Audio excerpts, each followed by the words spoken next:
noi come ente di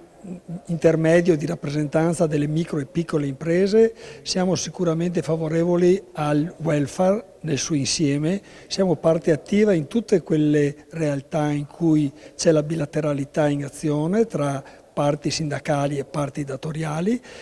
Quindi è un plauso che facciamo anche a Veneto Welfare per l'organizzazione di queste 3 giornate affinché